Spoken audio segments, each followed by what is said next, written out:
Automated email arrived in my encrypted inbox at exactly 8:14 p.m. on a Thursday. The subject line was plain, generated by a municipal server, but the implications of the text were severe. It was a notification from the county recorder's automated title fraud alert system, a free digital monitoring service I had activated 5 years ago. The alert indicated that a new lien had just been electronically filed against Parcel 409-B. Parcel 409-B was not a residential home. It was 12 acres of commercially zoned, undeveloped land situated less than a mile from the new interstate expansion. I had purchased it in cash 7 years ago during a municipal auction. It carried 0 encumbrances, 0 mortgages, and a clean, unblemished title. Its current appraised market value was slightly over $1.2 million. It was the anchor asset of my investment portfolio, sitting quietly and appreciating in value while the city expanded toward it. I did not panic. I did not immediately reach for my phone to call my attorney.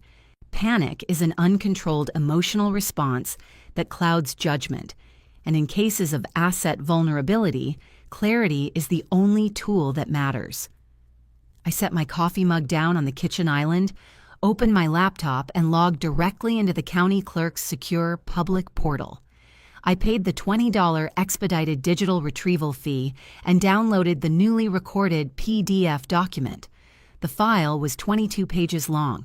It was a deed of trust to secure bail, a specific legal instrument used to pledge real estate as collateral to guarantee a criminal defendant's appearance in court. I scrolled down to the defendant's information. The name printed in stark black ink was Jackson Miller. The charges listed were 3 counts of commercial wire fraud and 1 count of receiving stolen property. The presiding judge had set his bail at $250,000. In our jurisdiction, utilizing real estate for a property bond requires the asset to have unencumbered equity equal to exactly twice the bail amount. Jackson needed $500,000 in clear equity. Parcel 409B covered that requirement with over $700,000 to spare. I scrolled to the surety information, the person legally pledging the land. The name on the line was Chloe Vance, my younger sister. Below her printed name was a signature. It was supposed to be mine, granting her full power of attorney to encumber the property. I zoomed in on the digital ink. It was a remarkably clean trace job, likely copied from an old tax return or a shared family document she had photographed.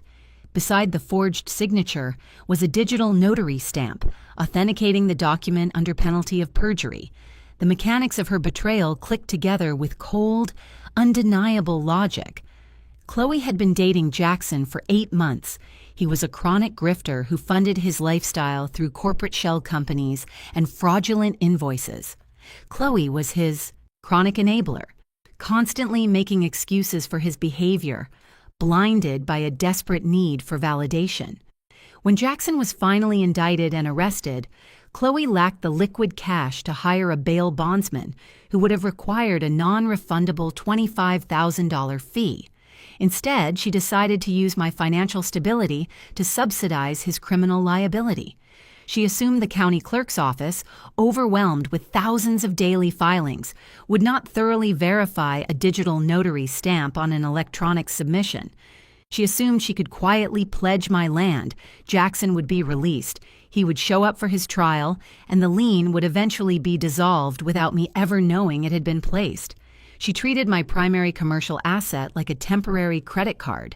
A weaker person would have immediately dialed Chloe's number, screaming and demanding an explanation.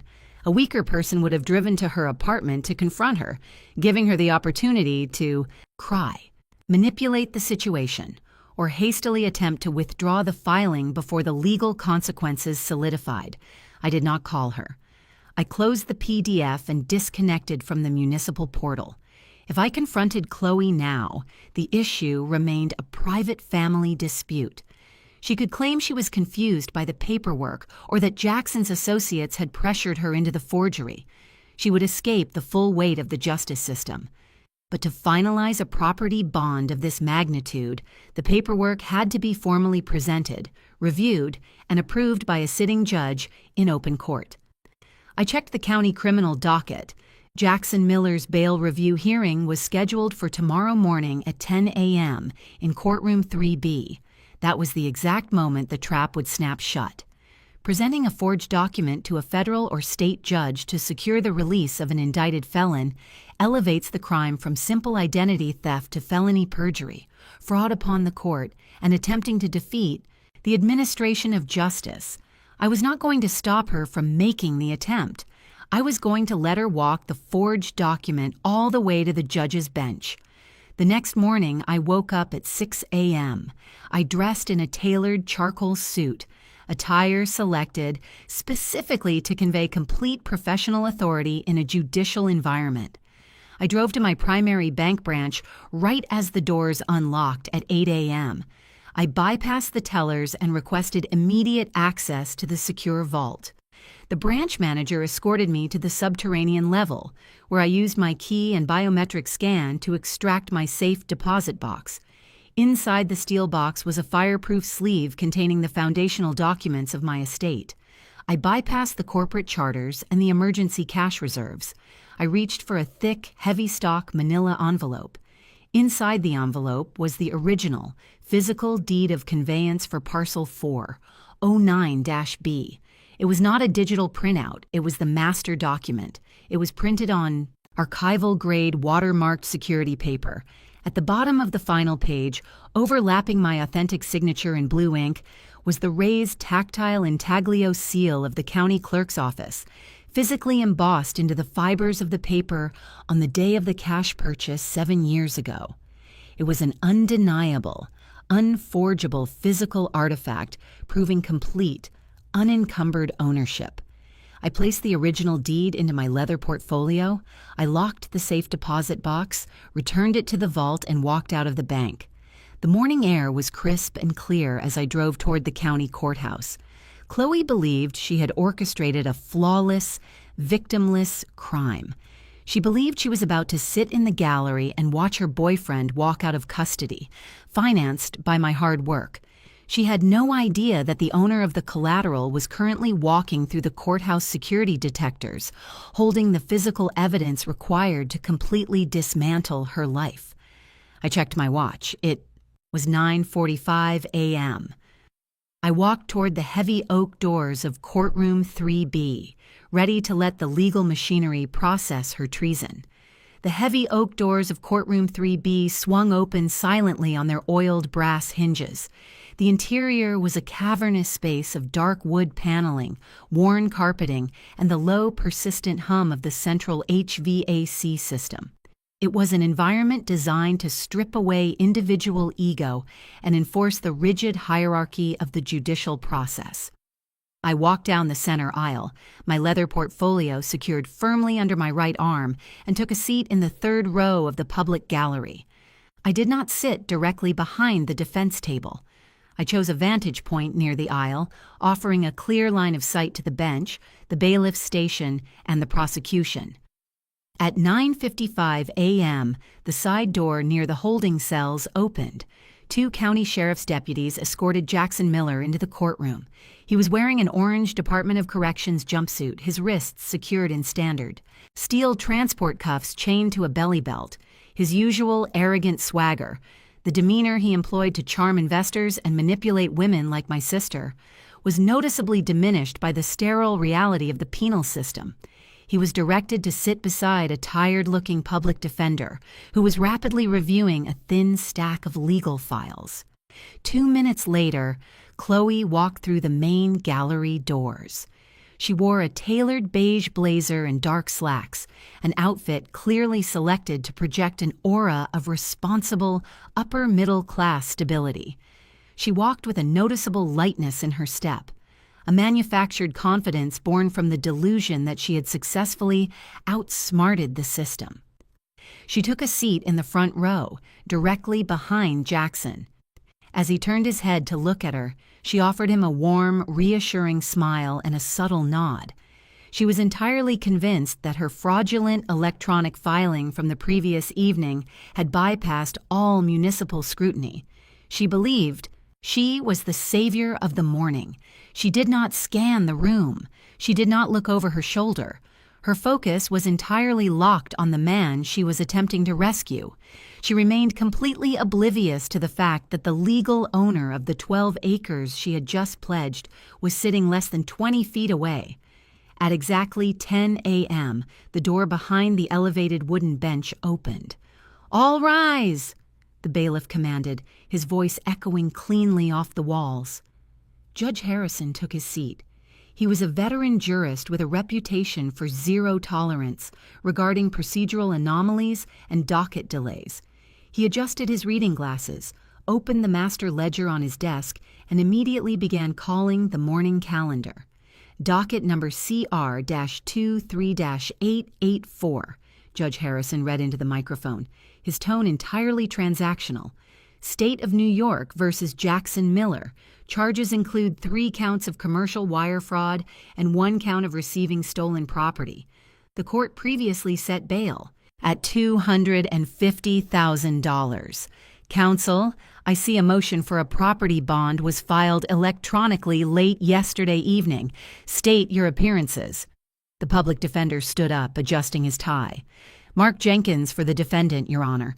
We are formally presenting a deed of trust to secure bail, utilizing a commercial parcel located within county limits as collateral. And the prosecution? Harrison asked, looking over his glasses at the assistant district attorney. Sarah Collins for the state, Your Honor, the ADA replied, standing up. We have reviewed the electronic filing.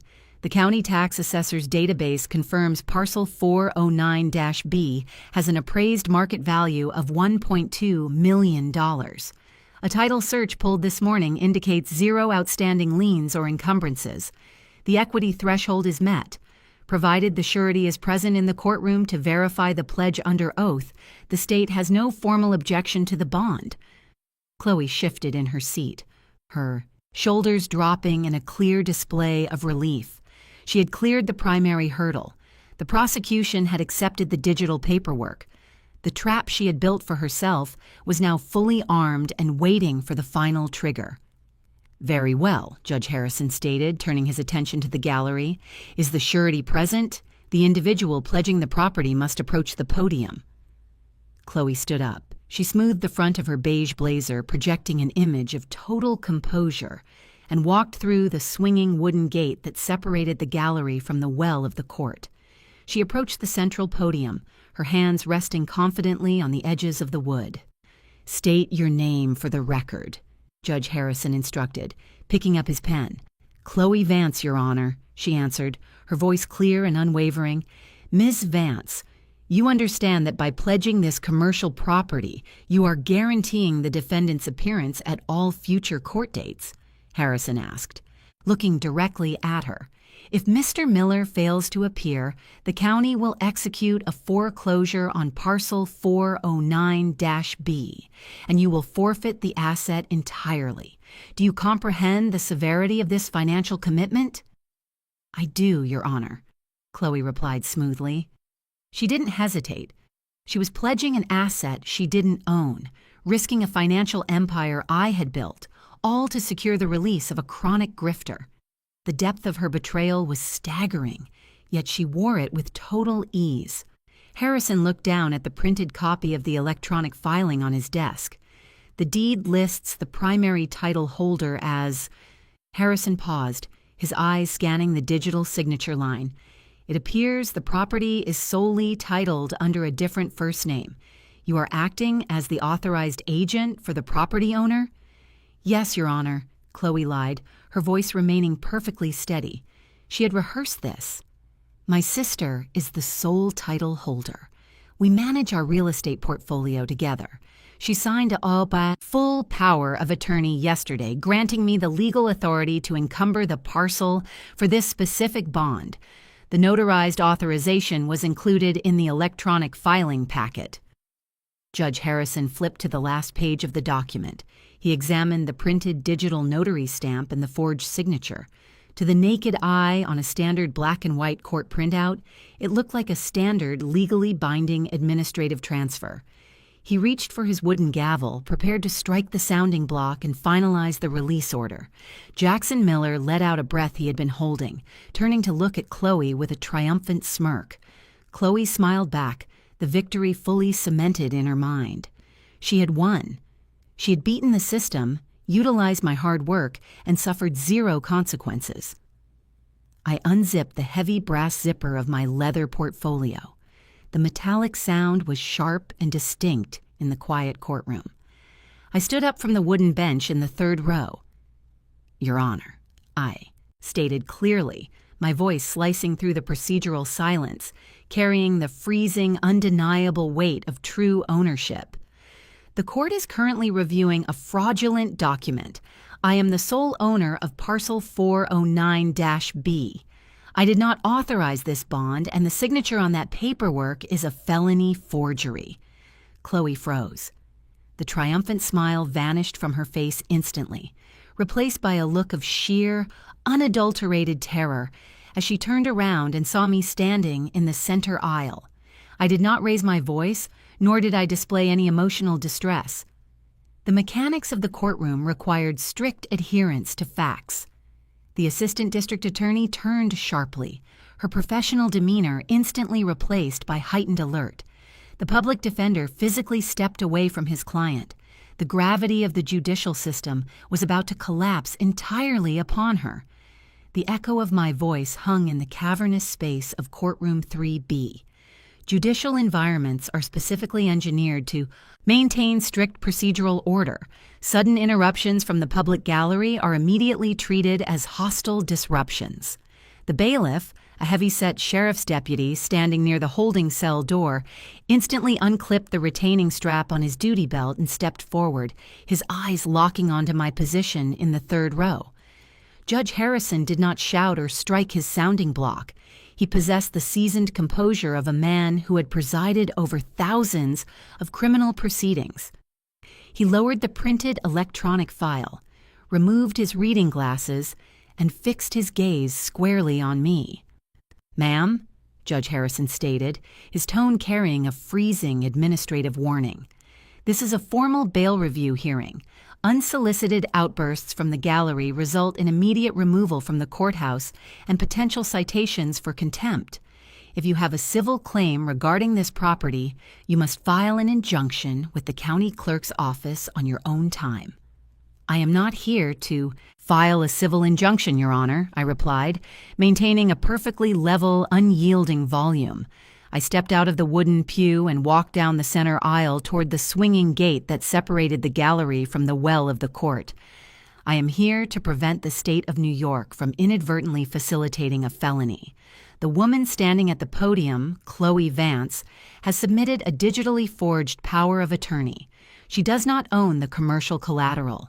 She has no legal authority to encumber it, and I possess the physical documentation to prove her perjury." Chloe was paralyzed. Her hands gripped the edges of the wooden podium so tightly her knuckles turned a stark, translucent white. The manufactured confidence she had projected less than 60 seconds ago had completely evaporated, replaced by the physiological onset of severe, unmitigated panic. She turned her head slightly, her eyes wide, silently begging me to stop walking, to turn around, to maintain the family secret and let the grift proceed. I did not look at her. I stopped at the wooden gate, keeping my posture rigid, and looked directly at the bench. "Permission to approach the clerk, Your Honor," I requested, utilizing the exact procedural terminology required to navigate the restricted space. "I have the original unencumbered deed of conveyance for Parcel 409-B. Judge Harrison evaluated the situation. A civilian attempting to interrupt a bond hearing was highly irregular, but the specific, detailed allegation of a forged title document being used to secure the release of an indicted felon was a critical procedural vulnerability. He could not ignore a direct claim of fraud upon the court. He looked at the assistant district attorney, who gave a brief, tight nod, signaling her own sudden suspicion regarding the unverified electronic paperwork. "Approach the clerk," Judge Harrison commanded. "Bailiff, secure the center aisle." I pushed through the wooden gate. I walked past the defense table, where Jackson Miller was sitting in his orange Department of Corrections jumpsuit. The arrogant smirk had vanished from his face entirely, replaced by a dark, calculating scowl. He understood the mechanics of financial leverage better than anyone. He knew instantly that the collateral had just collapsed. The public defender, sensing the impending legal disaster, physically leaned away from his client and began rapidly shuffling his own notes, preparing to distance himself from the fraudulent filing to protect his own license.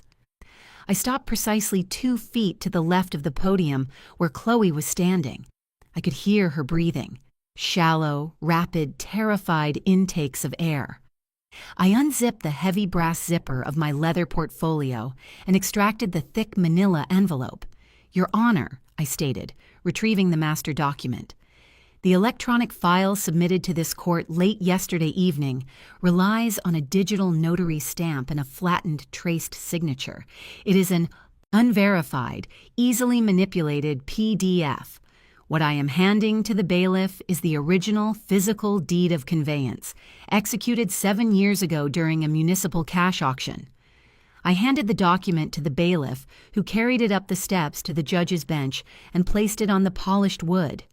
"You will note the physical properties of the document, Your Honor," I continued, narrating the audit as Judge Harrison placed his glasses back on and flattened the heavy paper onto his desk. "It is printed on archival-grade security paper, featuring a proprietary municipal watermark visible under standard light. Furthermore, the signature in the bottom right quadrant is not a digital vector. It is wet, blue ink, and overlapping that ink is the tactile raised intaglio seal of the county clerk's office, physically embossed into the fibers of the paper. That specific seal cannot be digitized, duplicated, or transferred through an electronic portal." Judge Harrison ran his thumb over the bottom right corner of the paper. The distinct abrasive texture of the embossed municipal seal was undeniable. It was the analog anchor of true ownership, a physical artifact that no PDF could ever replicate. He then picked up the printed copy of Chloe's electronic filing and placed it side by side with my master document. The silence in the courtroom grew dense and suffocating. The air conditioning hummed, but no one moved.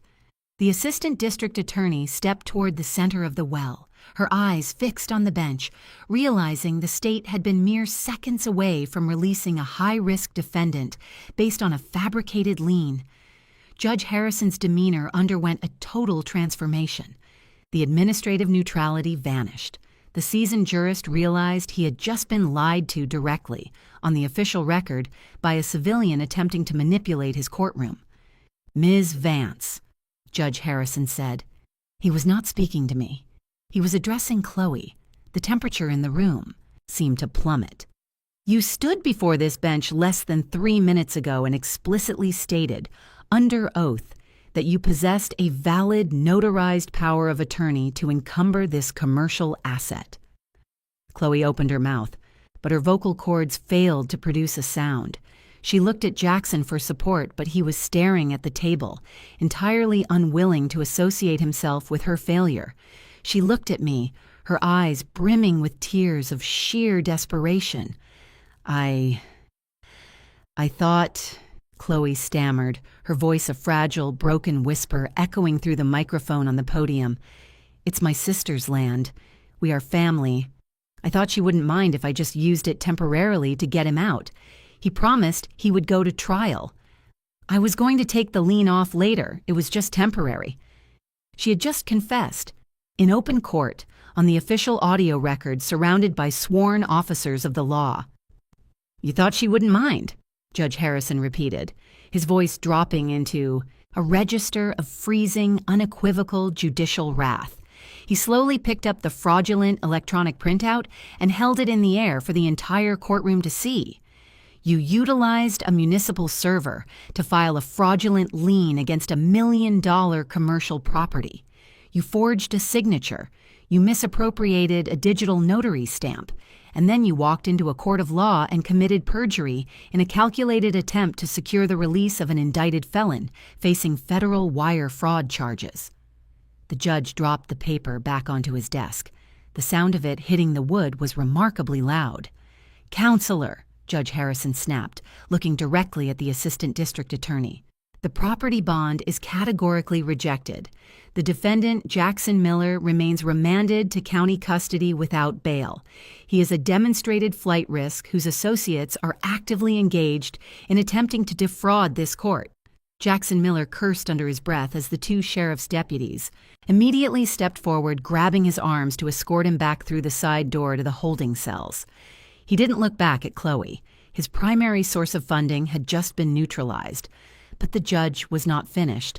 He turned his gaze back to the podium, where Chloe was standing, trembling so severely she had to grip the wood to remain upright. "As for you, Ms. Vance," Judge Harrison pronounced, the legal machinery fully engaging its gears to crush her, "you are no longer considered a surety in this courtroom. You are now a suspect." The silence in the courtroom following Judge Harrison's declaration was total. Judicial authority is not a concept debated in the well of a court. It is a physical force executed by armed deputies. The heavy-set bailiff, who had been standing near the holding cell door, walked deliberately toward the wooden podium where Chloe was standing. He did not ask her to turn around. He reached out, grasped her left arm just above the elbow, and turned her physically away from the judge's bench. "Hands behind your back," the bailiff instructed, his voice a low, practiced monotone. Chloe's beige blazer bunched at the shoulders as she instinctively resisted, pulling her arm forward. It was a futile, reflexive action of a person who had never faced a physical consequence in her entire adult life. The bailiff did not negotiate. He applied a standard compliance hold, forcing her wrists together behind her back. The sharp, metallic ratcheting sound of the steel handcuffs locking into place echoed cleanly off the dark wood paneling of the gallery. "Wait! No, please!" Chloe gasped, her voice cracking as the cold steel bit into her skin. "I'm not a criminal. I didn't steal anything. The land is still there. You can just cancel the paperwork. We can just withdraw the filing right now." She looked wildly at the assistant district attorney, expecting the prosecutor to understand her logic. She fundamentally misunderstood the mechanics of the justice system. The crime was not the successful theft of the land. The crime was the attempt, the forgery, and the perjury committed under oath. The system does not offer refunds for failed fraud. "Your Honor," the assistant district attorney said, stepping forward, entirely ignoring Chloe's panic. "The state requests that the defendant, Chloe Vance, be remanded to county custody, pending arraignment. The preliminary charges include felony forgery in the second degree, offering a false instrument for filing in the first degree, and perjury. We also request that both the electronic printout of the fraudulent deed and the original deed of conveyance provided by the property owner be impounded by the clerk as primary physical evidence for the upcoming grand jury." Judge Harrison nodded, making a swift notation in his master ledger with a fountain pen. "Granted. The clerk will secure the original deed of conveyance and issue a certified receipt to the property owner. Furthermore, the electronic lien filed against parcel 409-B is hereby quashed and expunged from the county records by direct judicial order. The title is officially restored to its unencumbered state." He looked down at Chloe, who was now weeping openly, her tears dropping onto the polished wood of the podium, staining the varnish. "Ms. Vance," Judge Harrison pronounced, his tone devoid of any sympathy or hesitation, "you attempted to utilize the infrastructure of this court to facilitate a felony. You treated a legal proceeding as a mechanism for your own convenience. You will be held without bail until your formal arraignment tomorrow morning." The bailiff began to guide Chloe toward the side door leading to the holding cells, the exact same heavy door Jackson Miller had just been escorted through minutes prior. As she was forced to walk past the swinging wooden gate, she stopped, digging the heels of her shoes into the worn carpet. She looked directly at me. Her face was flushed, her carefully applied makeup ruined by tears, her eyes wide with a mixture of terror and misplaced betrayal. "How could you do this?" Chloe sobbed, her voice echoing painfully in the quiet room. "I am your sister. You have millions of dollars. You don't even use that land. It just sits there. I just needed it for a few months to save him. You could have just let it go. You are sending me to jail over a piece of dirt." I stood in the center aisle, holding my empty leather portfolio. I did not raise my voice. I did not display anger, sorrow, or vindication. I observed her with the cold, analytical detachment of an auditor finalizing a compromise ledger. "I did not send you to jail, Chloe," I stated, the acoustics of the courtroom carrying my words with chilling clarity. "I simply provided the court with the accurate documentation regarding Parcel 409-B. You chose to bypass a notary, forge a signature on a legal instrument, and commit perjury in front of a sitting judge to subsidize the liabilities of a chronic grifter. The land is a commercial asset. It is not an emergency fund for your collateral damage. You engineered this outcome entirely on your own." "You're a monster," she hissed, the desperation turning into venom as the reality of her incarceration solidified around her. "You care more about a piece of paper than your own flesh and blood." "I care about structural integrity," I corrected her smoothly. "And you are a demonstrated liability. The system is simply correcting the error you introduced." I turned my back on her before the bailiff even resumed his grip. I did not watch her being pulled through the side door. I did not listen to the heavy steel door slam shut, securing her inside the county holding facility alongside the very man she had tried to save. I walked directly to the court clerk's desk, situated just below the elevated bench. The clerk, a woman with meticulous organizational skills, had already filled out a secure evidence receipt. She stamped it with the official date and handed it to me across the counter. "The original deed is secured in the primary evidence vault," the clerk confirmed quietly, maintaining the hushed tone required in the courtroom. "The expungement order for the fraudulent lien has been electronically transmitted to the county recorder. Your title is completely clear as of this minute." "Thank you," I replied, placing the receipt into my portfolio and zipping the brass closure shut. I walked back down the center aisle of courtroom 3B. The gallery was entirely silent. The public defender was staring at his legal pad, actively calculating the damage to his own schedule and how quickly he could file a motion to withdraw as Jackson's counsel. The assistant district attorney was organizing her files, preparing for the sudden influx of felony paperwork she now had to process. I exited through the heavy oak doors, stepping out into the brightly lit, bustling hallway of the county courthouse. The air was thick with the low murmur of lawyers negotiating plea deals, bail bondsmen pacing the tile floors, and defendants waiting for their names to be called. I walked past them, entirely insulated from their chaos by the unyielding fortress of proper documentation. The trap had not just neutralized the immediate threat, it had permanently excised the liability from my financial ecosystem. Chloe was no longer a family problem to be managed. She was a state problem to be prosecuted. The transition from the polished wood paneling of courtroom 3B to the concrete reality of the county detention center was immediate and irreversible for Chloe. She was not granted special accommodations. The county processing facility operates on a rigid, impersonal algorithm designed to strip away civilian identity and replace it with a tracking number. She surrendered her beige blazer, her jewelry, and her shoelaces. She was fingerprinted, photographed under harsh, fluorescent lighting, and placed in a temporary, holding cell with individuals awaiting transfer to the state penitentiary. The insulation she had relied upon her entire life was completely gone. She could not negotiate with the corrections officers. She could not smile her way out of the intake protocol. She was processed as a standard liability within the penal system, forced to wear a standard-issue uniform that offered zero distinction or comfort. The assistant district attorney did not offer a lenient plea agreement. The evidence was not circumstantial. It was entirely physical and thoroughly documented on the official court record.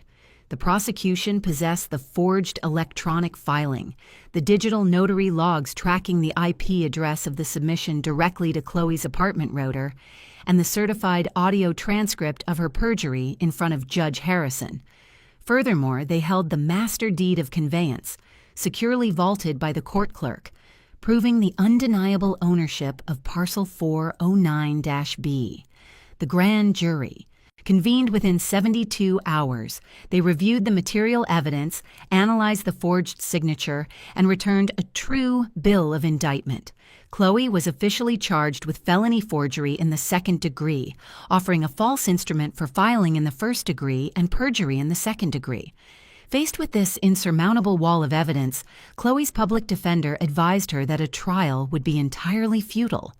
A jury would simply be presented with the analog truth of the watermark security paper versus the digital reality of her tracing software. The statutory maximum for these combined offenses carried severe state time. The defender initiated a structured plea negotiation, hoping to mitigate the damage caused by her courtroom confession, advising her that pleading guilty was the only mathematical path to reducing her sentence.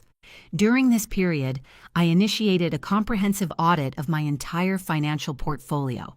I did not assume Parcel 409-B was the only target. I placed maximum security freezes on all personal and corporate credit profiles. I contacted the registered agents for my limited liability companies to ensure no unauthorized amendments had been filed regarding the operating agreements. I upgraded the municipal title monitoring service from a standard alert system to a dual authentication protocol, requiring a physical signature verification for any future encumbrances across all my real estate holdings. The breach had been identified and contained, but the perimeter required reinforcement to guarantee total future operational security. 3 months later, I returned to the county courthouse. I did not sit in the gallery. I submitted a written victim impact statement directly to the clerk of the court, focusing purely on the structural threat to my commercial assets and the calculated nature of the forgery. I detailed the precise market value of the land and the potential financial ruin that would have occurred had the county executed a foreclosure due to Jackson Miller's inevitable failure to appear. I did not attend the sentencing hearing in person. I monitored the docket electronically from the secure environment of my office. Judge Harrison presided over the final hearing. He accepted the guilty plea, recognizing her lack of prior criminal history but weighing the calculated manipulation of the judicial system. He addressed the court. He emphasized that fraud upon the court is not merely a crime against an individual property owner. It is a direct attack on the integrity of the institution itself. He sentenced Chloe to 18 months in a state correctional facility, followed by 3 years of supervised probation. She was also ordered to pay restitution for the administrative costs incurred by the county clerk's office to formally expunge the fraudulent lien. Jackson Miller, the catalyst for her destruction, received no benefit from her sacrifice. With his bail denied and his primary source of funding neutralized, he remained in county custody until his federal trial. He was eventually convicted on all counts of commercial wire fraud and sentenced to 72 months in federal prison. He never contacted Chloe again. The transactional nature of their relationship evaporated the moment she lost her utility as a financial shield. He moved on to identifying his next target from within the prison system, leaving her to serve her sentence entirely alone. Parcel 409-B remained entirely unencumbered. The 12 acres of commercially zoned land sat quietly near the interstate expansion, accumulating value, completely insulated from the biological failures of my extended family. The county clerk's office upgraded their verification protocols for property bonds, implementing a mandatory physical review of watermark deeds to prevent future digital circumvention. I returned to my bank branch and secured the master deed of conveyance back inside the fireproof sleeve of my safe deposit box. I locked the steel door, engaging the biometric scan, and walked out into the city. The financial fortress I had constructed was tested by the very people who should have respected it, and it held firm. The liability was surgically excised. The asset was secure. The perimeter was permanently sealed against any future familial treason. If your own sister secretly forged your signature and pledged your fully paid-off million-dollar commercial property as collateral to bail out her criminal boyfriend, how would you handle the betrayal? Would you confront her privately and risk losing the asset in a lengthy civil dispute? Or would you calmly walk into the courtroom, hand the judge the real watermark deed, and watch the bailiff put her in handcuffs? Let me know exactly how you would navigate this level of familial financial treason in the comments below. If you appreciated this story of cold, calculated, and institutional justice, drop a like, subscribe to the channel, and I'll see you in the next video.